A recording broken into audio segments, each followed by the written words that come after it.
오후 2시에 유튜브 켜봐. 남편 강수는 저에게 대체 왜 그러냐고 물었고 저는 차분히 대답했어요. 전화 너머로 그의 당황한 목소리가 들렸죠. 수아야, 대체 뭘 하려는 거야? 내가 왜 이러는지 너도 눈으로 확인하는 편이 좋으니까. 저는 캐리어를 끌고 집을 나서며 미소 지었어요. 한 달 동안 참아왔던 모든 것들이 드디어 끝날 시간이었거든요. 카페에 앉아 라이브 준비를 하는 동안 가슴이 두근거렸어요. 하지만 무섭지는 않았어요. 오히려 후련했죠. 더 이상 숨기지 않아도 되니까요. 구독자 100만 명이 기다리고 있었어요. 그들은 아직 몰랐죠. 평소 먹방만 하던 아모제가 오늘 어떤 이야기를 들려줄지. 오후 2시, 저는 라이브 버튼을 눌렀어요. 안녕하세요, 구독자 여러분. 오늘은 평소와 다른 이야기를 해드리려고 해요. 댓글창에 물음표들이 올라오기 시작했어요. 저는 첫 번째 영상 파일을 준비했어요. 우리 집 거실에서 벌어지던 도박판의 생생한 현장이었죠. 제가 그동안 숨겨왔던 이야기들이 있어요. 그 순간 휴대폰이 울렸어요. 강수였죠. 아마 지금쯤 화면을 보고 있을 거예요. 강수는 몰랐어요. 시어머니도 시누이도 몰랐죠. 그들이 백수 며느리라고 무시했던 제가 사실은 누구인지, 그리고 이 모든 걸 지켜보고 있었다는 걸 말이에요. 이제 모든 진실을 보여드릴 시간이었어요. 여러분의 구독, 좋아요는 더 많은 사연을 만드는 힘이 됩니다. 오늘의 사연, 지금 시작합니다. 안녕하세요. 저는 한수아라고 합니다. 올해 32이고요. 인천 송도에서 남편과 둘이 살고 있어요. 아니, 살고 있었죠. 남편 강수는 제가 재택근무를 하는 사무직이라고 알고 있습니다. 실제로는 구독자 100만 명의 먹방 유튜버거든요. 채널명은 아모제예요. 아침, 점심, 저녁 모든 식사를 함께 한다는 뜻이죠. 가녀린 최고의 어마어마한 식사량으로 유명해졌어요. 왜 남편에게 숨겼냐고요? 돈 때문이었습니다. 광고 수익만 월 3천은 나오거든요. 그런데 이걸 알면 남편 가족들이 제 집을 ATM기로 여길 게 뻔했어요. 특히 시어머니는 늘 돈 문제로 고생하셨거든요. 2025년 1월 어느 화요일 오후 집 현관문이 요란하게 울렸습니다. 강수야, 문 열어. 시어머니 목소리였어요. 강수가 불이 나게 문을 열자 오점순 어머니가 큰 캐리어를 끌고 들어오셨습니다. 어머니, 갑자기 어떻게 한 달만 여기서 지낼 거야. 집 수리한다고 난리도 아니네. 어머니는 제 얼굴도 보지 않고 거실로 직행하셨어요. 저는 부엌에서 물을 마시고 있었는데 어머니가 저를 위아래로 훑어보시더니 한숨을 푹 쉬셨어요. 수아야, 너 또 배달음식 시켰지? 집에서 놀고 있으면서 요리도 못하니? 어머니, 오늘은 제가 직접. 됐어. 됐어. 백수가 뭔 변명이야. 백수라는 말에 가슴이 쓰렸지만 저는 웃으며 참았습니다. 어머니는 거실을 둘러보시며 고개를 끄덕이셨어요. 거실이 넓네. 여기 판 깔기 딱이겠어.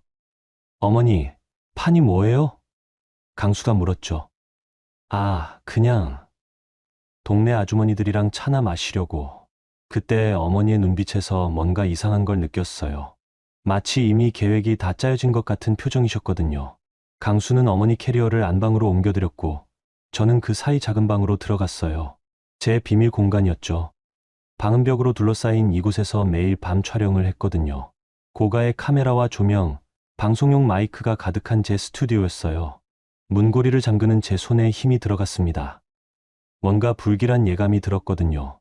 저녁 식사 때 어머니는 계속 제게 잔소리를 하셨어요. 수아야, 너 이제 30 넘었는데 언제까지 집에서 빈둥거릴 거야? 어머니, 저도 일은 하고 있어요. 무슨 일? 하루 종일 집에 있으면서? 강수가 끼어들었어요. 어머니, 수아도 나름 재택근무로. 재택근무가 뭔 재택근무야? 하루 종일 침실에만 박혀 있으면서. 저는 젓가락을 놓고 말했어요. 어머니, 제가 번 돈으로 이 집 월세도 내고 생활비도. 아이고, 그 돈이 얼마나 된다고. 강수 월급이 주력이지. 사실 저희 집 생활비의 80%는 제 수익이었어요. 하지만 말할 수 없었죠. 강수도 모르는 일이었거든요. 그날 밤 촬영을 위해 스튜디오에 들어갔을 때였어요. 거실에서 어머니가 누군가와 통화하는 소리가 들렸습니다. 응, 내일부터 가능해. 며느리? 걔는 백수니까 상관없어. 하루 종일 방에만 박혀 있거든. 저는 가만히 귀를 기울였어요. 고스톱, 물론이지. 거실이 넓어서 딱 좋아. 판돈도 좀 크게 잡을 수 있고. 판돈이라는 말에 등골이 서늘해졌어요. 설마 우리 집에서 도박을 하겠다는 건가요? 그래. 오후 2시. 그때가 제일 조용하지. 오후 2시. 바로 제가 라이브 방송을 준비하는 시간이었어요. 다음날 아침, 어머니는 일찍부터 분주하게 움직이셨어요. 거실 테이블을 치우고 방석을 깔고 계셨죠. 어머니, 뭐 하세요? 친구들이 좀 올 거야. 차나 마시면서 이야기할 거니까 방해하지 마라. 점심을 먹고 나니 정말로 동네 아주머니들이 하나둘씩 오기 시작했어요. 모두 낯선 분들이었지만 어머니와는 친한 사이인 것 같았어요. 아이고, 오점순 씨, 오늘도 큰 판 벌이나? 그럼 며느리는 백수라 집에만 있으니까 안전하고. 저는 부엌에서 차를 준비하며 들었어요. 큰 판이라니 정말 도박을 할 생각이셨나 봐요. 오후 2시가 되자 거실에서 화투 섞는 소리가 들렸습니다. 자, 시작하자. 오늘은 최소 10,000원부터. 10,000원. 너무 적은 거 아니야? 10만 원씩 하자. 좋아. 10만 원. 저는 스튜디오 문을 꼭 잠그고 헤드폰을 쓰며 생각했어요. 이대로 두면 안 되겠다고. 하지만 어떻게 해야 할지 막막했죠. 그때 저는 결심했습니다. 기록해야겠다고. 모든 것을 증거로 남겨야겠다고. 제 스튜디오에는 원래 방송용 카메라가 여러 대 있었어요. 그중 작은 액션캠 몇 개를 거실 곳곳에 숨겨놓기로 했어요. 어머니와 아주머니들이 고스톱에 열중해 있는 사이, 저는 조용히 카메라를 설치했습니다. 책장 뒤, 화분 옆, TV 받침대 아래쪽. 모든 각도에서 거실 전체가 보이도록 말이에요. 수아야, 물 좀 갖다 줘. 어머니가 소리쳤어요. 저는 물잔을 들고 거실로 갔습니다. 테이블 위에는 돈다발들이 쌓여 있었어요. 정말 큰 돈을 걸고 하고 계셨더라고요. 얘들아, 며느리다. 집에서 놀고 있는. 아이고, 이쁜 애. 그런데 일은 안 해? 백수야, 백수. 하루 종일 방에만 박혀 있어. 저는 아무 말 없이 물을 내려놓고 부엌으로 돌아왔어요. 가슴이 뛰었지만 이제 시작일 뿐이라는 걸 알았거든요. 저녁 때 강수가 퇴근하니 아주머니들은 모두 가셨어요. 하지만 거실 테이블 위에는 담배 냄새와 술 냄새가 진동했어요. 어머니, 오늘 친구들이 뭐 하고 갔어요? 강수가 물었어요. 그냥 차 마시고 이야기하고. 뭐, 고스톱도 좀 했고. 고스톱이요? 돈 걸고요? 아냐, 그냥 재미로. 과자 걸고. 거짓말이었어요. 제가 다 봤거든요. 그날 밤 저는 촬영을 마친 후 은밀히 카메라 영상들을 확인했어요. 선명하게 찍혔더라고요. 돈다발들, 판돈을 세는 모습, 승부에 따라 돈을 주고받는 장면까지. 저는 파일을 안전한 곳에 백업해뒀어요. 언젠가 필요할 때가 올 것 같았거든요. 한 달만이라고 하셨던 어머니. 하지만 저는 이미 알고 있었어요. 이건 시작에 불과하다는 걸 말이에요. 합가 사흘째 되던 날 상황은 더 심각해졌어요. 오후 2시만 되면 우리 집은 완전히 다른 공간이 됐습니다. 어머니가 부르는 아주머니들은 점점 늘어났고 걸리는 돈도 점점 커졌어요. 오늘은 최소 50만 원부터. 좋아. 이왕 하는 거 제대로 해보자. 저는 부엌에서 설거지를 하며 귀를 기울였어요. 설거지 소리에 묻혀서 그들은 제가 못 듣는 줄 알았겠죠. 아이고, 정말 편하다. 며느리는 백수라 집에만 있고 신경 쓸 것도 없고. 그러게, 오점순 씨 복 좋네. 며느리가 일도 안 하니까. 제가 백수라는 말은 이제 익숙해졌어요. 하지만 그들이 제 집을 도박장으로 쓰고 있다는 사실은 참을 수 없었어요. 강수가 퇴근해서 물어봤어요. 어머니, 친구분들이 매일 오시네요? 응, 할 일도 없고 심심해서. 수아도 집에만 있으니까 괜찮잖아. 그런데 좀 시끄러운 것 같은데. 수아 일할 때 방해 안 돼요? 무슨 일? 하루 종일 방에서 뭐 하는지도 모르겠는데. 저는 가만히 듣고만 있었어요. 강수가 제 편을 들어줄 거라 기대했는데 그의 다음 말이 더 충격이었어요. 수아야, 어머니 스트레스도 풀어야지. 좀 이해해줘. 네. 어머니가 혼자 계시면서 얼마나 외우셨겠어. 친구분들이랑 시간 보내시는 건 좋은 거야. 저는 할 말을 잃었어요. 남편이 도박을 모르고 하는 말이라는 걸 알았지만 그래도 서운했거든요. 그날 밤 스튜디오에서 촬영을 하는데 담배에 냄새가 스며들기 시작했어요. 방음벽이 있어도 냄새까지는 막을 수 없었거든요. 게다가 거실에서 나는 큰 웃음소리와 고함소리 때문에 촬영에 지장이 생겼어요. 아, 진짜. 내가 이겼다. 에이, 다음 판 100만 원 걸자. 100만 원이라는 말에 제 손이 멈춰졌어요. 이제 정말 큰 돈이 오가고 있었거든요. 다음날 오전 어머니는 새로운 제안을 하셨어요. 수아야, 너 저기 작은 방 뭐 하는 거야? 어떤 방요? 내가 하루 종일 들어가 있는 방 말이야. 문도 잠그고. 저는 가슴이 쿵 내려앉았어요. 설마 스튜디오를 눈여겨보신 건가요? 아, 그냥 개인적인 공간이에요. 개인적인 공간? 부부가 뭔 개인적인 공간이 필요해? 그 방 좀 비워줘. 네. 친구들이 코트 걸 곳도 필요하고, 가방 둘 곳도 필요하잖아. 저는 단호히 말했어요. 그건 안 돼요, 어머니. 안 된다니. 이게 내 집이야. 우리 집이야. 그때 강수가 끼어들었어요. 수아야, 어머니 말씀도 일리가 있어. 그 방 너만 쓰고 있잖아. 당신도 그래요? 제가 일하는 공간인데. 무슨 일? 하루 종일 뭘 하는지 보니까 그냥 컴퓨터만 만지잖아. 저는 더 이상 말할 수 없었어요. 제 진짜 일을 말할 수도 없고, 그렇다고 방을 내줄 수도 없었거든요. 어쨌든 그 방은 안 돼요. 에이, 왜 그렇게 예민해? 며느리가 시어머니한테 방 하나 못 내주겠다는 거야? 어머니 목소리가 차갑게 변했어요. 저도 기분이 상했지만 참았어요. 그날 오후 도박이 시작되자마자 저는 추가 카메라를 설치했어요. 이번엔 더 고화질로 음성도 선명하게 녹화할 수 있는 장비로요. 오늘 누가 제일 많이 땄지? 김 여사가 300 땄지. 330만 원? 응, 대박이지? 30만 원. 제가 한번 촬영할 때 받는 광고비와 비슷한 금액이었어요. 그런 돈이 하루에 오간다는 게 믿기지 않았어요. 문제는 그 다음이었어요. 어머니가 갑자기 제 스튜디오 문을 두드리기 시작한 거예요. 수아야, 문 열어. 네. 물 좀 갖다 달라고. 저는 서둘러 촬영을 중단하고 문을 열었어요. 어머니가 방 안을 유심히 보시더라고요. 야, 이게 뭐야? 카메라가 이렇게 많이? 아, 화상회의용이에요. 화상회의. 이런 큰 카메라로? 요즘은 다 이래요. 어머니는 의심스러운 눈으로 제 장비들을 훑어보셨어요. 특히 조명과 마이크를 보시며 고개를 갸우뚱하셨죠. 이상하네. 회사원이 이런 걸 왜 집에 갖다 놨지? 저는 얼른 문을 닫으며 말했어요. 어머니, 물 갖다 드릴게요. 그날 밤 강수와 이야기했어요. 여보, 어머니가 계속 이러실 거예요? 뭘? 친구분들이랑 매일 모이시는 거 말이에요.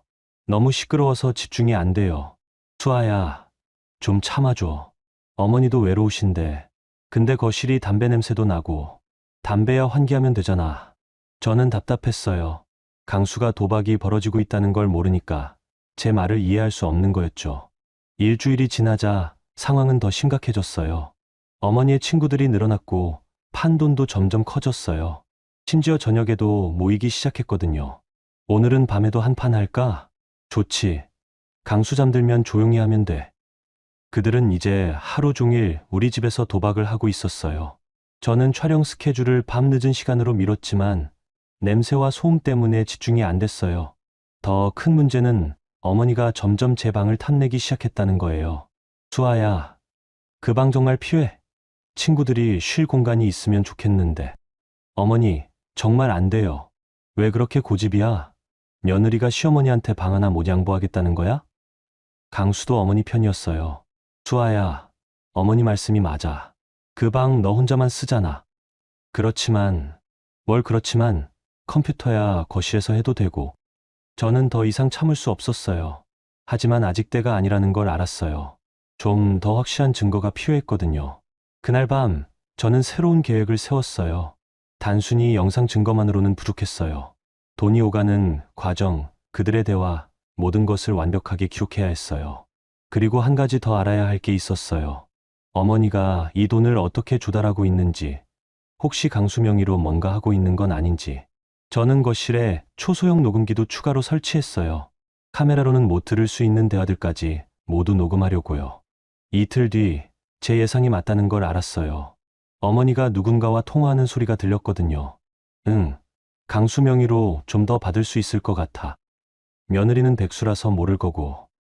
명의. 그 말에 온몸에 소름이 돋았어요. 이제 정말로 선을 넘으신 것 같았어요. 도박도 모자라서 강수명의까지 건드리고 계신 거였죠. 저는 그날부터 본격적으로 모든 것을 기록하기 시작했어요. 언젠가 이 모든 걸 세상에 공개할 날이 올 거라는 확신이 들었거든요. 그 주 새벽 이상한 소리에 잠이 깼어요. 핫똑, 핫똑, 핫똑. 뭔가 바닥에 떨어지는 소리였어요. 시계를 보니 새벽 2시. 저는 조용히 침실 문을 열어봤어요. 복도에 불빛이 새어나오고 있었어요. 제 스튜디오가 아니라 그 옆 드레스룸에서요. 누가 거기서 뭘 하고 있지? 발소리를 죽이고 가까이 가봤더니 누군가 제 옷장을 뒤지고 있었어요. 문틈으로 보니 신우이 소영이었어요. 언니가 이런 걸 다 갖고 있었네. 소영이 제 한정판 가방을 들고 있었어요. 그것도 모자라서 협찬받은 명품 화장품들을 하나씩 꺼내고 있었고요. 저는 숨을 죽이고 지켜봤어요. 소영이 뭘 하는지 정확히 봐야겠다고 생각했거든요. 소영은 제 가방을 들고 거울 앞에서 포즈를 취하기 시작했어요. 휴대폰으로 셀카를 찍고 있었어요. 완전 예쁘다. 이거 내 거 같아. 그러더니 가방을 옆에 두고 이번엔 화장품을 꺼냈어요. 샤넬 립스틱이었는데 협찬사에서 받은 신제품이었거든요. 이거 진짜 비싸다고 했는데 어차피 언니는 많잖아. 소영이 립스틱으로 화장을 하더니 또 사진을 찍었어요. 마치 자기 것처럼 말이에요. 저는 깜짝 놀랐어요. 설마 제 물건을 훔치려는 건가요? 그런데 더 놀라운 건 그 다음이었어요. 소영이 제 주얼리 박스를 열어본 거예요. 우와, 이건 뭐야? 다이아몬드. 협찬받은 목걸이였어요. 가격이 500만 원 정도 되는 거였죠. 소영은 목걸이를 목에 걸고 또 사진을 찍었어요. 그러더니 갑자기 목걸이를 손가방에 넣는 거예요. 저게 지금 뭘 하고 있는 거야? 저는 급하게 스튜디오로 들어가서 카메라를 켰어요. 이미 늦었지만 적어도 소영이 나가는 건 찍을 수 있을 거라고 생각했거든요. 소영은 제 옷들을 다시 정리한 후 가방을 들고 드레스룸을 나왔어요. 저는 카메라로 그 모습을 또렷하게 촬영했어요. 다음날 아침 저는 일부러 드레스룸에 갔어요. 예상대로 몇 가지가 없어졌더라고요. 한정판 가방, 샤넬 립스틱, 그리고 다이아몬드 목걸이까지. 강수에게 물어봤어요. 여보, 혹시 소영이가 어젯밤에 왔었나요? 응, 소영이 어제 안 왔는데? 그런가요? 제 화장품 몇 개가 없어져서. 없어졌다니 어디 뒀나 다시 찾아봐. 소영이가 가져갈 리 없잖아. 저는 더 이상 말하지 않았어요. 증거가 있으니까요. 점심시간에 소영이 정말로 왔어요. 어머니를 찾아온 거였죠. 언니, 안녕하세요. 밝게 인사하는 소영을 보니 어이가 없었어요. 어젯밤 제 물건을 가져간 사람이 맞나 싶을 정도로 태연했거든요. 소영아, 어서 와. 오늘도 친구들 온대. 아, 그럼 제가 방해가 되나요? 아니야, 괜찮아. 이왕 온 김에 같이 있자. 저는 소영이를 관찰했어요. 목에 제 목걸이를 하고 있더라고요. 그것도 자기 것인 양당당하게요. 언니, 그 목걸이 예쁘네요. 어머니 친구 중 한 분이 말했어요. 아, 이거요? 요즘 샀어요. 좋죠.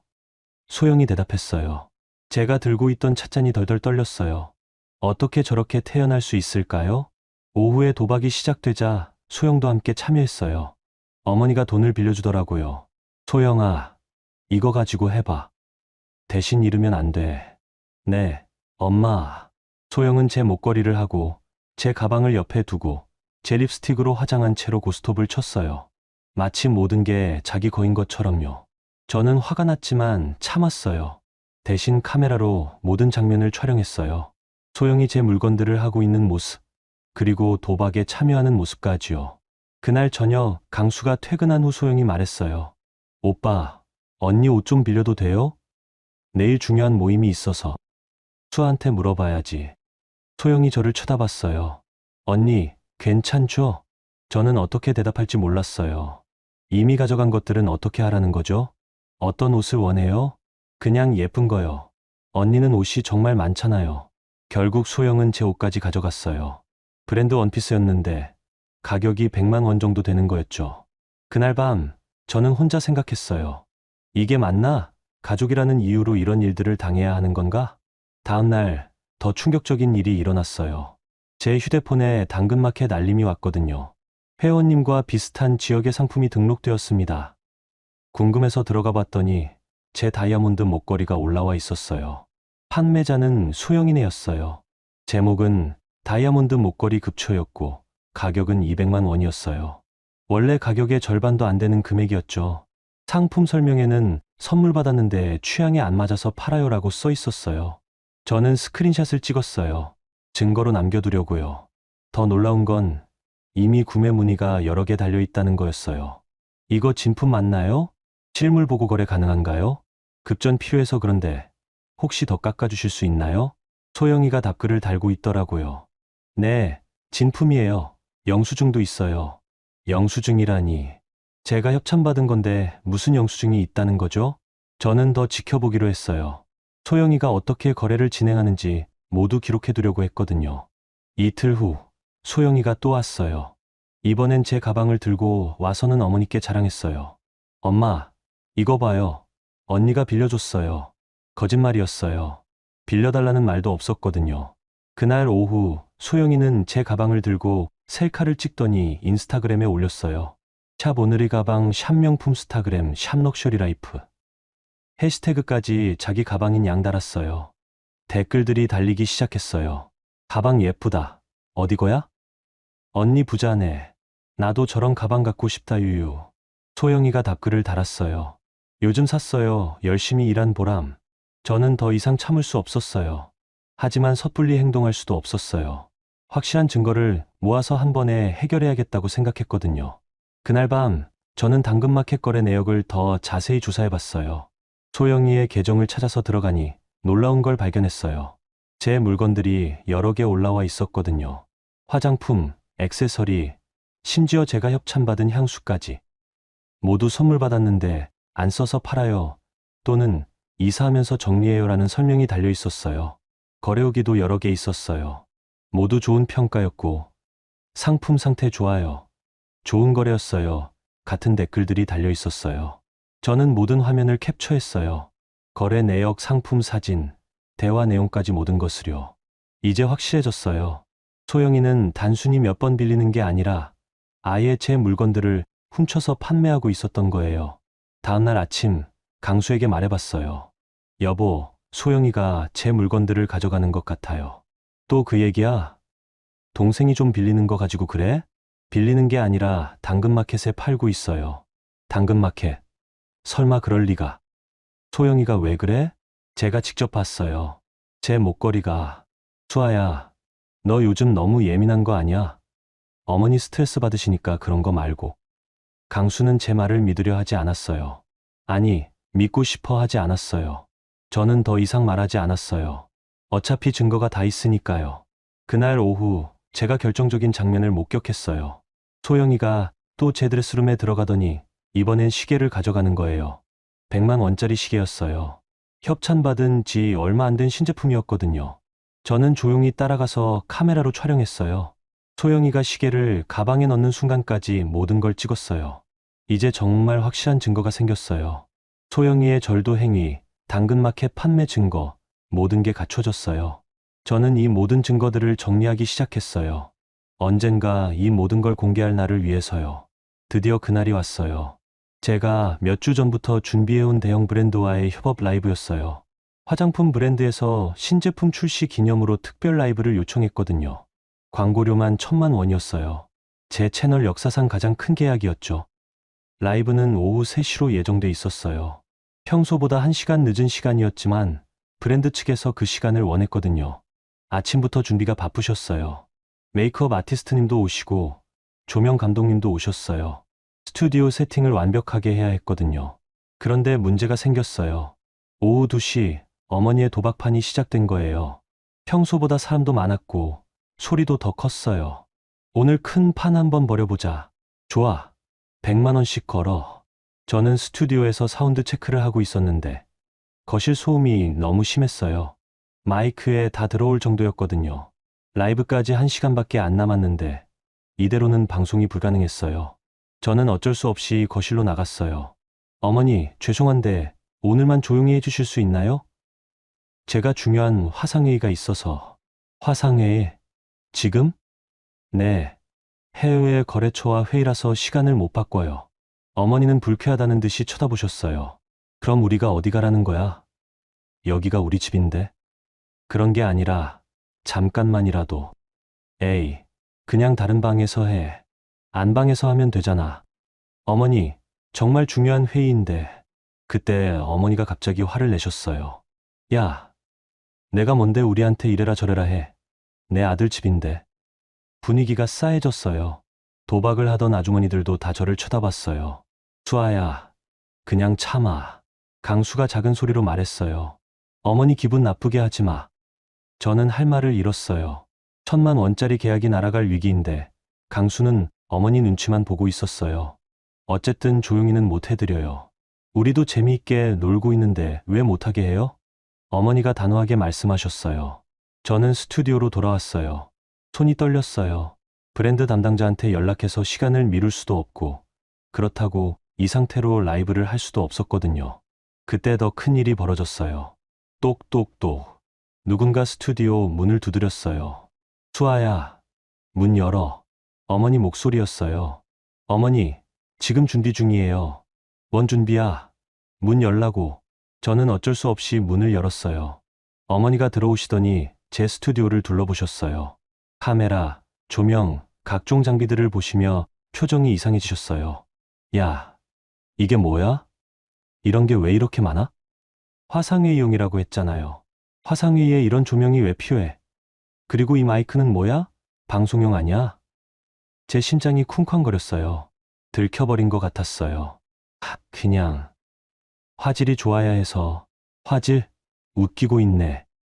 어머니가 갑자기 벽을 만지기 시작하셨어요. 방음벽이었거든요. 이것도 이상해. 왜 벽이 이래? 이거 뭔 시설이야? 그냥 방음 때문에. 방음. 화상회의에 방음이 왜 필요해? 어머니 목소리가 점점 커졌어요. 너 지금 거짓말하고 있지? 이게 뭔지 말해봐. 그 순간이었어요. 어머니가 갑자기 방음벽을 뜯기 시작한 거예요. 어머니, 뭐 하세요? 이거 다 뜯어버릴 거야. 뭔지 모르겠지만 수상해. 안 돼요. 그러면 안 돼요. 저는 어머니를 말렸지만 이미 늦었어요. 방음제가 떨어져 나가기 시작했거든요. 내 아들 집인데 며느리가 방 하나를 이상하게 꾸며놨어. 이게 뭐냐고. 그러시더니 더 충격적인 일을 하셨어요. 제 마이크를 들고 욕실로 가신 거예요. 어머니, 그거 놓으세요. 이런 이상한 거 다 치워버릴 거야. 첨벙. 어머니가 1,000만 원짜리 방송용 마이크를 변기 물에 담가버렸어요. 어머니, 저는 소리쳤지만 이미 끝났어요. 마이크에서 지지직 소리가 나더니 완전히 꺼졌어요. 뭐 이런 비싼 걸 집에 갖다 놨어. 이상해, 이상해. 어머니는 물에 젖은 마이크를 던지시며 화를 내셨어요. 그 순간 강수가 들어왔어요. 어머니, 무슨 일이에요? 무슨 소리가? 강수야, 얘 와이프가 이상한 짓 하고 있어. 방에 이런 이상한 기계들을 가득 들여놨다고. 강수가 스튜디오를 보더니 놀란 표정을 지었어요. 수아야, 이게 뭐야? 저는 대답할 수 없었어요. 마이크는 망가졌고 방음벽은 뜯어져 있고 라이브까지 30분밖에 안 남았는데. 여보, 아니야, 이상해. 내가 뭘 하고 있었던 거야? 그때 어머니가 끼어드셨어요. 강수야, 며느리가 뭔가 숨기고 있어. 이런 기계들이 왜 필요하겠어? 어머니, 저는 그냥 뭐가 그냥이야. 혹시 너 이상한 방송하는 거 아니야? 어머니의 말에 강수 얼굴이 굳어졌어요. 수아야, 설마 그런 건 아니지. 무슨 말이에요? 어머니가 이상한 방송이라고. 혹시 남자들이 보는 그런. 뭐라고요? 저는 어이가 없었어요. 남편이 저를 그런 사람으로 보고 있었던 거예요. 아니에요. 그런 게 아니에요. 그럼 뭐야? 이 모든 게 뭐야? 저는 눈물이 났어요. 1,000만 원짜리 계약은 날아갔고 장비는 망가졌고 남편은 저를 의심하고 있었어요. 어머니가 모르고 그러신 거잖아. 괜찮다고 하지 그래. 강수가 어머니를 감쌌어요. 모르고? 괜찮다고? 저는 그 순간 깨달았어요. 강수는 끝까지 어머니 편이라는 걸. 제가 무슨 일을 당해도 어머니가 우선이라는 걸. 라이브 시간이 다가오고 있었어요. 저는 브랜드 담당자에게 급하게 연락했어요. 죄송해요. 기술적인 문제로 오늘 라이브가 어려울 것 같아요. 네, 갑자기요? 이미 모든 준비가 끝났는데. 정말 죄송해요. 다음에 기회가 되면. 이런 식으로 계약을 파기하시면 배상금 문제도 있고. 배상금. 그 말에 머리가 하얗게 됐어요. 전화를 끊고 나니 모든 게 무너진 기분이었어요. 저는 그날 밤 조용히 앉아서 생각했어요. 이제 참을 이유가 없어졌어요. 어머니는 선을 넘으셨고 강수는 저를 지켜주지 않았어요. 그럼 이제 제가 직접 나서야겠다고 생각했어요. 제 방식으로. 여러분, 여기까지 들어보셨는데 어떠세요? 수아 씨가 정말 많은 걸 참아왔죠. 시어머니의 도박판, 시누이의 절도, 그리고 마지막에는 소중한 방송 장비까지 망가뜨리시다니. 게다가 남편은 끝까지 어머니 편만 들고 있고요. 하지만 이제 수아 씨도 더 이상 참지 않을 것 같네요. 과연 어떤 반격을 준비하고 있을까요? 그럼 여러분, 다음 이야기도 계속 들어봐 주세요. 그날 밤 집은 조용했어요. 어머니와 아주머니들의 도박판도 끝나고 강수는 피곤하다며 일찍 잠들었어요. 저는 혼자 거실에 앉아 있었어요. 바닥에는 찢어진 쓰레기들이 있었어요. 어머니가 뭔가를 찢어서 버린 것 같았어요. 궁금해서 쓰레기통을 뒤져봤어요. 종이 조각들이 잔뜩 있더라고요. 하나씩 주워서 맞춰보니 대출 서류였어요. 그것도 강수 이름으로 된. 이게 뭐지? 조각난 서류를 테이프로 붙여가며 복원해봤어요. 신용카드 현금 서비스 신청서, 대부업체 대출 신청서, 모두 강수 명이었어요. 그런데 서명은 강수 것이 아니었어요. 분명히 어머니 글씨였거든요. 제 손이 떨렸어요. 설마 어머니가 강수 명의로 대출을 받고 계신 건가요? 저는 급하게 스튜디오로 가서 은닉 카메라들을 확인했어요. 혹시 어머니가 이런 일에 대해 말한 적이 있나 싶어서요. 영상을 빨리 감기로 돌려보다가 며칠 전 어머니의 통화 장면을 발견했어요. 강수 명의로 좀 더 받을 수 있을 것 같아. 며느리는 백수라서 모를 거고. 제가 예상한 게 맞았어요. 어머니가 강수 모르게 명의를 도용하고 계신 거였어요. 영상을 더 보니 충격적인 대화가 나왔어요. 이자, 걱정 마. 판에서 따면 되잖아. 요즘 판이 워낙 크니까 며느리가 알면 그럼 쫓아내지 뭐. 어차피 백수니까 갈 곳도 없을 거야. 어머니는 이미 저를 쫓아낼 계획까지 세우고 계셨어요. 그 다음 대화가 더 충격이었어요. 강수한테 말하냐고. 왜 말해? 엄마가 힘들어서 그런다고 하면 되지. 우리 강수는 효자니까. 강수도 이미 어머니 계획에 포함되어 있었어요. 저는 녹음된 통화 내용을 모두 백업했어요. 이건 명의도용이라는 엄연한 범죄였거든요. 다음날 아침 저는 MCN 매니저 김태호에게 전화했어요. 태호 씨, 급한 일이 생겼어요. 법률 상담이 필요해요. 무슨 일이세요? 명의도용이랑 도박 관련해서요. 그리고 곧 큰 일이 생길 것 같아요. 알겠어요. 제가 아는 변호사님께 연결해 드릴게요. 그날 오후 변호사와 상담을 했어요. 모든 증거를 보여드렸죠. 이 정도면 충분히 고발 가능합니다. 명의도용, 사기, 상습 도박. 여러 죄목이 적용되네요. 그런데 전 단순히 고발만 하고 싶은 게 아니에요. 네. 이 모든 걸 공개하고 싶어요. 제 채널에서요. 변호사님이 걱정스럽다는 표정을 지었어요. 그건 좀 위험할 수 있어요. 명예훼손으로 역고발당할 수도 있고. 하지만 모든 게 사실이고 증거도 확실하잖아요. 그렇긴 하지만 제가 감수할게요. 대신 법적 절차는 확실히 밟고 싶어요. 변호사님이 고민하시더니 말씀하셨어요. 그럼 이렇게 하시죠. 먼저 경찰에 신고를 하세요. 그 다음에 공개하시는 거예요. 그래야 법적으로 안전해요. 저는 고개를 끄덕였어요. 내일 하겠어요. 모든 걸. 그날 밤 저는 마지막 준비를 했어요. 모든 영상을 편집하고 증거 자료들을 정리했어요. 도박 장면, 절도 장면, 명의도용 통화. 모든 게 선명하게 찍혀 있었어요. 편집을 마치고 나니 새벽 2시였어요. 내일이면 모든 게 끝나겠다는 생각이 들었어요. 다음날 아침 강수가 출근하고 나서 어머니가 말씀하셨어요. 수아야, 이제 그 방 비워줘. 친구들이 쉴 공간이 필요하다고. 어머니, 그건 안 된다고 했잖아요. 안 된다니. 누구 집인데 안 된다고 그래? 저는 더 이상 대꾸하지 않았어요. 어차피 오늘이 마지막이니까요.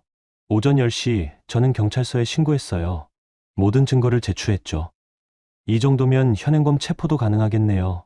오늘 오후에 도박이 벌어진다고 하셨죠? 네. 매일 2시에 시작해요. 그럼 그 시간에 맞춰서 출동하겠습니다. 경찰서에서 나와서 저는 집에 있는 짐을 쌌어요. 큰 캐리어에 필요한 것들만 넣었죠. 그리고 마지막으로 스튜디오에서 라이브 준비를 했어요. 망가진 마이크 대신 예비용을 썼고 카메라 각도도 조정했어요. 오늘의 라이브는 평소와 달랐어요. 먹방이 아니라 폭로방송이었거든요. 오후 1시 어머니의 친구들이 모이기 시작했어요. 오늘도 큰 판 벌이자. 그래, 어제 잃은 거 다시 따야지. 저는 캐리어를 들고 조용히 집을 나섰어요. 어머니는 도박 준비에 정신이 없어서 제가 나가는 것도 몰랐어요. 아파트 경비실에 들렀어요. 경비팀장 최경미 씨가 계셨거든요. 팀장님, 부탁이 있어요. 네. 뭔데요? 오늘 오후에 우리 집에 무슨 일이 생길 거예요. CCTV 확인 부탁드릴게요. 최경미 팀장은 평소 저를 좋게 봐주셨어요. 조용하고 예의 바른 며느리라고 하시면서요. 무슨 일인데요? 곧 아실 거예요. 그리고 이 출입 기록도 좀 저장해 두세요. 제가 USB를 드렸어요. 혹시 나중에 필요할 수도 있어요. 최경미 팀장이 걱정스럽게 쳐다보셨어요. 수아 씨, 혹시 위험한 일은 아니죠? 괜찮아요. 오히려 이제 안전해질 거예요. 저는 캐리어를 끌고 집을 나왔어요. 친정이 아니라 근처 카페로 갔어요. 와이파이가 잘 되는 곳으로요. 오후 2시. 제 휴대폰에 라이브 알람이 울렸어요. 이제 시작할 시간이었어요. 100만 명의 구독자들이 보는 앞에서 모든 진실을 밝힐 시간이요. 저는 심호흡을 하고 라이브 버튼을 눌렀어요. 안녕하세요, 구독자 여러분. 오늘은 평소와 다른 이야기를 해드리려고 해요. 댓글들이 올라오기 시작했어요. 오늘은 먹방 안 하나요? 뭔 이야기요? 수아님 표정이 심각해요. 제가 그동안 숨겨왔던 이야기들이 있어요. 오늘 모든 걸 보여드리려고 합니다. 저는 첫 번째 영상을 재생했어요. 어머니의 도박 장면이었어요. 채팅창이 순식간에 폭발했어요. 캐리어를 끌고 집을 나설 때 제 마음은 이상하게 평온했어요. 분노도 슬픔도 아닌 그냥 담담한 기분이었거든요. 강수에게는 아무 말도 하지 않았어요. 짐을 싼다는 것도 어디로 간다는 것도요. 어차피 설명해봐야 소용없다는 걸 알았거든요. 오전 11시쯤 강수한테서 전화가 왔어요. 수아야, 어디 있어? 밖에 있어요. 갑자기 왜? 어머니가 내가 안 보인다고 하시는데. 잠깐 친정에 갔어요. 친정? 갑자기 왜 친정에? 오늘 어머니 친구분들 오신다고 하시던데. 저는 웃음이 나왔어요. 지금까지도 어머니가 단순히 친구들과 차만 마시는 줄 알고 있는 거였어요. 여보, 오후 2시에 제 유튜브 켜봐요. 유튜브? 내 채널 말이야? 네. 아모제요. 갑자기 왜? 그냥 켜보세요. 그러면 제가 왜 친정에 왔는지 알게 될 거예요. 강수가 당황하는 게 느껴졌어요. 수아야, 무슨 일이야? 말이 이상해. 이상한 게 아니에요. 그동안 말 못했던 이야기들이 있어서요. 무슨 이야기? 2시에 보면 알아요. 아니, 지금 말해봐. 뭔 일인지. 저는 잠깐 고민했어요. 미리 말해줄까? 아니면 그냥 보게 할까? 어머니가 뭐 하시는지, 소영이가 뭘 했는지, 모든 걸 보여드릴 거예요. 뭘 보여준다는 거야? 수아야, 너 지금 뭔 생각하는 거야? 강수 목소리에 불안함이 섞여 있었어요. 그동안 저희 집에서 무슨 일이 일어났는지 여러분도 함께 보시면 될 것 같아서요. 여러분이 누구야? 제 구독자들이요. 구독자, 수아야, 너 지금 무슨 말을 하는 거야? 저는 더 이상 설명하고 싶지 않았어요. 2시에 유튜브 켜세요. 두 눈으로 확인하는 편이 좋으니까. 수아야. 저는 전화를 끊었어요. 몇 분 후에 다시 전화가 왔어요. 야, 한수아, 대체 뭘 하려는 거야? 강수가 화를 내고 있었어요. 뭔 유튜브야? 내가 언제부터 유튜브를 했어? 몰랐죠? 저도 일을 하고 있었어요. 일. 무슨 일? 유튜버요. 구독자 100만 명짜리. 강수가 말이 안 나오는 것 같았어요. 뭐라고? 제가 매달 3천만 원씩 걸고 있었어요. 그 돈으로 이 집 월세도 내고 생활비도 대고 있었죠. 3천만 원? 네. 그런데 어머니는 저를 백수라고 하시더라고요. 하루 종일 방에서 뭘 하는지 모르겠다면서. 저는 차분히 말했어요. 그래서 오늘 보여드리려고요. 제가 뭘 하는 사람인지, 그리고 어머니가 뭘 하고 계셨는지. 수아야, 잠깐만. 이야기를 좀 해보자. 갑자기 이러지 말고. 이미 늦었어요. 뭐가 늦어? 아직 아무것도 안 했잖아. 아니요, 이미 시작됐어요. 저는 라이브 화면을 확인했어요. 벌써 시청자가 몇만 명이 모이고 있었어요. 다시 한번 말씀드리지만 오후 2시에 유튜브 켜보세요. 아모제 채널이요. 수아야. 저는 또 전화를 끊었어요. 이번엔 어머니한테서 전화가 왔어요. 수아야, 어디 있어? 빨리 와. 손님들 올 시간이야. 어머니, 저 안 가요. 뭐? 안 온다고. 왜? 그냥 안 가요. 야, 내가 지금 뭐 하는 거야? 며느리가 시어머니 말을 안 들어? 저는 웃었어요. 어머니, 오늘 손님들이랑 고스톱 치실 거죠? 고스톱. 뭔 고스톱? 판돈도 걸고요. 어머니가 잠깐 조용해지셨어요. 너 뭘 알고 있는 거야? 다 알고 있어요. 뭘 다 알아? 강수 명의로 대출 받으신 것도요. 이번엔 완전히 조용해졌어요. 내가. 어떻게. 그리고 소영이가 제 물건들 훔쳐서 당근마켓에 파는 것도 알고 있어요. 야, 한수아. 어머니 목소리가 날카로워졌어요. 내가 지금 뭘 하려는 거야? 아무것도 안 해요. 그냥 보여드릴 뿐이에요. 뭘 보여줘? 진실을요. 저는 전화를 끊고 휴대폰을 무음으로 돌렸어요. 계속 전화가 오겠지만 더 이상 받고 싶지 않았어요. 오후 1시 50분. 라이브 준비가 끝났어요. 시청자가 벌써 10만 명이 넘어 있었어요. 평소보다 훨씬 많았어요. 제목을 긴급 생방송, 그동안 말하지 못한 이야기라고 했거든요. 댓글들이 빠르게 올라오고 있었어요. 수아님, 오늘 왜 이래요? 먹방 아닌가요? 표정이 심각해 보이는데. 무슨 일 있어요? 저는 심호흡을 했어요. 이제 정말로 돌이킬 수 없는 순간이었어요. 오후 2시. 정확한 시간에 라이브를 시작했어요. 안녕하세요, 구독자 여러분. 평소와 다른 진지한 톤이었어요. 오늘은 먹방이 아닙니다. 제가 그동안 숨겨왔던 이야기를 들려드리려고 해요. 채팅창이 궁금증으로 폭발하기 시작했어요. 사실 저는 결혼을 했습니다. 그런데 결혼 생활이 순탄하지 않았어요. 특히 시댁 가족들과요. 저는 첫 번째 영상을 준비했어요. 이 영상들은 모두 저희 집에서 최근 한 달 동안 일어난 일들입니다. 모든 게 실제 상황이고 조작된 건 하나도 없어요. 첫 번째 영상이 시작됐어요. 어머니와 아주머니들이 고스톱을 치는 장면이었어요. 우리 집 거실에서 매일 오후 2시부터 도박이 벌어졌어요. 시어머니가 동네 분들을 데려와서 상습적으로요. 댓글창이 난리가 났어요. 헐, 이거 진짜예요? 집에서 도박을? 이거 신고해야 하는 거 아닌가요? 판돈도 상당했습니다. 하루에 몇백만 원씩 오갔어요. 저는 돈다발이 오가는 장면을 보여줬어요. 시청자 수가 계속 늘어나고 있었어요. 이미 20만 명이 넘었어요. 그 순간 제 휴대폰으로 강수한테서 전화가 왔어요. 화면에 이름이 뜨자 시청자들이 반응했어요. 남편이네요. 받으세요. 뭐라고 할지 궁금해요. 저는 전화를 받았어요. 스피커로요. 수아야, 너 지금 뭘 하고 있는 거야? 강수의 다급한 목소리가 라이브에 그대로 송출됐어요. 지금 보고 계시는 거죠? 봤어. 이거 뭐야? 왜 이런 걸 올려? 사실이잖아요. 사실이어도 이런 식으로 하면 어떡해? 그럼 어떻게 해야 했을까요? 당신한테 말했을 때 믿어줬나요? 강수가 말이 막혔어요. 그런데 여보, 지금 경찰이 우리 집에 와 있어요. 어머니랑 아주머니들 다 연행해 갔어요. 네.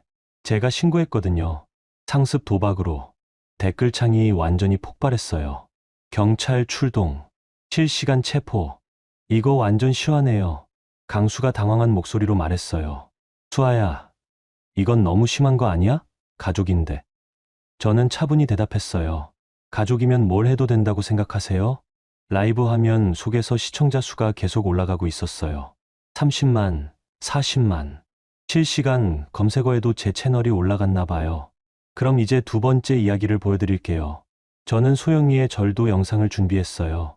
이분은 신우인데요. 새벽에 몰래 제 드레스룸에 들어가서 물건들을 가져갔어요.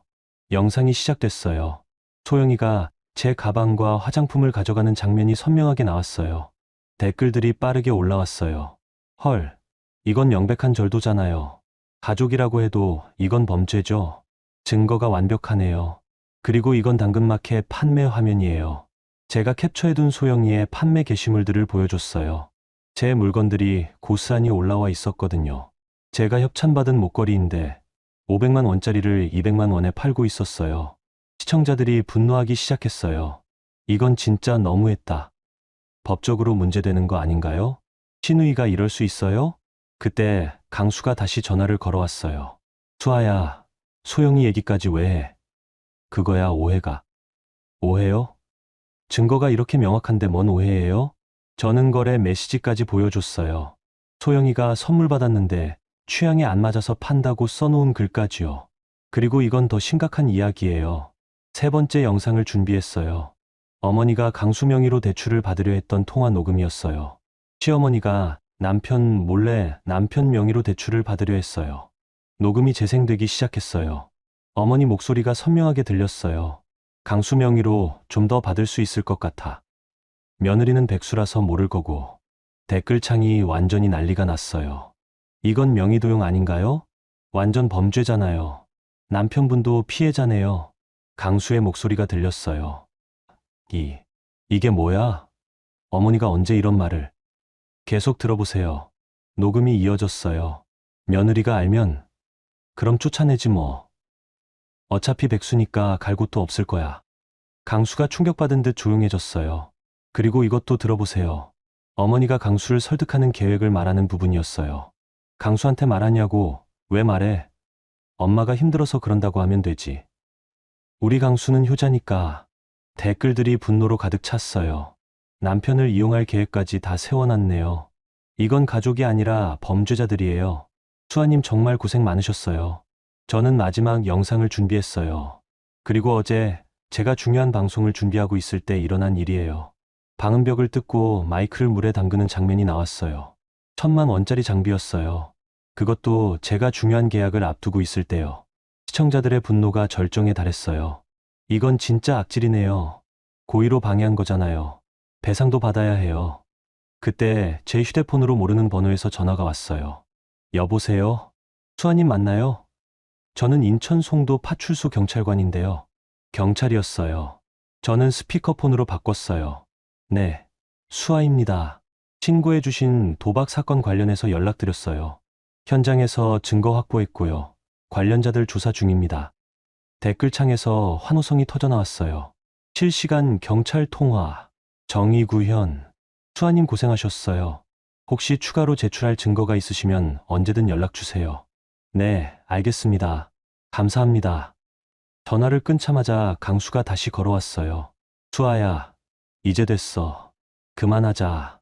뭘 그만해요? 모든 사람들이 다 봤잖아. 이제 그만. 아직 끝나지 않았어요. 저는 마지막 폭탄을 터뜨릴 준비를 했어요. 여러분, 그런데 저에 대해서 하나 더 말씀드릴 게 있어요. 시청자들이 집중하기 시작했어요. 제가 사실은 유튜버예요. 당연한 얘기였지만 다음 말이 중요했어요. 구독자가 100만 명이에요. 월 수익은 3천만 원 정도 나와요. 댓글창이 놀라움으로 가득 찼어요. 헐, 100만 유튜버였어요? 수익이 3천만 원. 그럼 백수가 아니었네요. 시댁에서는 제가 백수라고 했지만 실제로는 제가 집안 생활비를 다 대고 있었어요. 강수가 전화 너머로 당황하는 게 느껴졌어요. 수아야, 내가 정말로? 네. 그런데 시어머니는 저를 하루 종일 방에만 박혀있는 식충이라고 하셨어요. 시청자들의 분노가 다시 폭발했어요. 진짜 어이없네요. 돈을 벌어다 주는 며느리한테 저러다니. 시어머니가 진짜 심하네요. 그래서 오늘 모든 걸 공개하기로 했어요. 더 이상 숨기고 싶지 않았거든요. 시청자 수가 50만 명을 넘어서고 있었어요. 실시간 트렌드 1위에 제 이름이 올라가 있었어요. 그때 새로운 전화가 왔어요. 경찰서에서였어요. 수아님, 명의도용건도 추가 조사하겠습니다. 그리고 절도건도 신고 접수됐네요. 절도요? 네, 신우이분 관련해서요. 당근마켓 거래 증거까지 확보됐습니다. 댓글창에서 박수가 터져 나왔어요. 정의 실현, 법의 심판, 수아님 이겼다. 강수가 절망적인 목소리로 말했어요. 수아야, 이제 우리 가족이 다 망가졌어. 원래 가족이 아니었어요. 저는 단호히 말했어요. 가족이라면 서로를 존중하고 보호해야죠. 그런데 저한테 한 짓들을 보세요. 시청자들이 저를 응원하기 시작했어요. 수아님 잘하셨어요. 더 이상 참을 필요 없어요. 새로운 시작하세요. 여러분, 저는 이제 새로운 삶을 시작하려고 해요. 더 이상 숨기지 않고 당당하게 살려고요. 채팅창에 응원 메시지가 폭포처럼 쏟아졌어요. 긴 시간 들어주셔서 감사해요. 앞으로 더 좋은 컨텐츠로 찾아뵙겠습니다. 라이브를 끝낼 준비를 했어요. 시청자가 60만 명까지 올라가 있었어요. 그리고 한 가지만 더 말씀드리면, 저는 마지막 메시지를 남겼어요. 가족이라는 이름으로 누군가를 괴롭히지 마세요. 가족은 서로를 지켜주는 사람들이에요. 1년이 지났어요. 지금 저는 인천 송도의 새로운 아파트에 살고 있어요. 38평짜리 새 집이에요. 방 하나는 완벽한 방송실로 꾸몄고, 다른 방 하나는 전용 조리실로 만들었어요. 그날의 라이브 방송은 저에게 완전히 새로운 인생을 가져다 줬어요. 시청자가 100만 명에서 300만 명으로 늘었고, 광고 수익도 몇 배로 증가했어요. 더 중요한 건 더 이상 숨기지 않아도 된다는 거였어요. 오점순 어머니는 도박 자금 조성과 상습 도박장 운영 혐의로 실형을 받았어요. 6개월간 교도소에 계시다가 나오셨는데 지금은 인천 서구 반지하 빌라에서 혼자 살고 계세요. 박소영은 절도와 작물 판매 혐의로 벌금형을 받았어요. 그리고 인스타그램 계정도 정지당했어요. 사기 혐의도 추가로 적발됐거든요. 지금은 편의점에서 아르바이트를 하고 있다고 들었어요. 강수는 가장 큰 타격을 받았어요. 회사에서는 가족 관련 스캔들이라는 이유로 승진해서 제외됐고 결국 퇴사하게 됐어요. 어머니 명의 도용 사건에 연루된 것도 있었고요. 지금은 작은 회사에서 다시 시작했지만 예전 같은 대우는 받지 못하고 있어요. 몇 번 저에게 연락을 해왔어요. 수아야, 이제 됐잖아. 다시 시작하자. 미안해. 내가 어머니를 제대로 못 말렸어. 우리 원래 사이로 돌아가면 안 될까? 하지만 저는 단호했어요. 강수 씨, 저는 이미 새로운 삶을 시작했어요. 그래도 우리 부부잖아. 부부는 서로를 지켜주는 사이예요. 그런데 당신은 한 번도 저를 지켜주지 않았어요. 강수는 할 말이 없었어요. 제가 어머니한테 괴롭힘 당할 때, 소영이가 제 물건을 훔쳐갈 때, 당신은 항상 그들 편이었죠. 그런 게 아니라, 맞아요. 그런 거예요. 당신에게는 저보다 당신 가족이 더 소중했던 거예요. 결국 저희는 이혼했어요. 재산 분할도 별로 복잡하지 않았어요. 어차피 제 수익으로 산 집이었고, 강수는 큰 이의를 제기하지 않았거든요. 아마 미안한 마음이 있었나 봐요. 지금 저는 혼자 살고 있어요. 그런데 전혀 외롭지 않아요. 매일 아침 여유롭게 일어나서 제가 좋아하는 음악을 들으며 커피를 마셔요. 아무도 백수, 식충이라고 하지 않아요. 방송실에서는 매일 즐겁게 촬영을 해요. 구독자분들이 정말 따뜻하게 응원해 주세요. 댓글들을 읽으면서 저도 힘이 나요. 수아님 덕분에 저도 용기를 얻었어요. 가족이라는 이름으로 괴롭힘 당하지 말라는 말씀이 큰 힘이 됐어요. 수아님처럼 당당하게 살고 싶어요. 제 이야기가 다른 사람들에게도 도움이 되고 있다는 걸 알 때가 가장 뿌듯해요. 조리실에서는 다양한 요리에 도전하고 있어요. 예전에는 시어머니 눈치 때문에 마음 편히 요리할 수도 없었는데, 이제는 제가 하고 싶은 걸 다 해볼 수 있어요. 며칠 전에는 경미 팀장님이 놀러 오셨어요. 그날 저를 도와주신 분이거든요. 수아 씨, 정말 잘 사시네요. 얼굴이 완전히 달라졌어요. 그래요? 예전에는 항상 조심스럽고 눈치 보는 표정이었는데, 지금은 정말 밝아 보여요. 맞아요. 저도 느끼고 있어요. 거울을 볼 때마다 제 얼굴이 달라진 게 보여요. 눈빛이 살아있고, 미소도 진짜 미소 같아요. 가끔 강순의 소식이 들려와요. 오점순 어머니는 지금도 원망하고 계신다고 해요. 며느리가 가족을 망쳤다면서요. 아직도 본인이 뭘 잘못했는지 모르시는 것 같아요. 박소영은 결국 인플루언서의 꿈을 포기했어요. 사기 전과가 생기니까 어떤 브랜드도 협업하려 하지 않더라고요. 그 당연한 결과죠. 강수는 가끔 제 방송을 본다고 해요.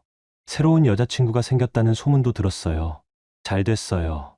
이번엔 진짜 가족 같은 관계를 만들었으면 좋겠어요. 저는 이제 연애에 대한 생각도 바뀌었어요.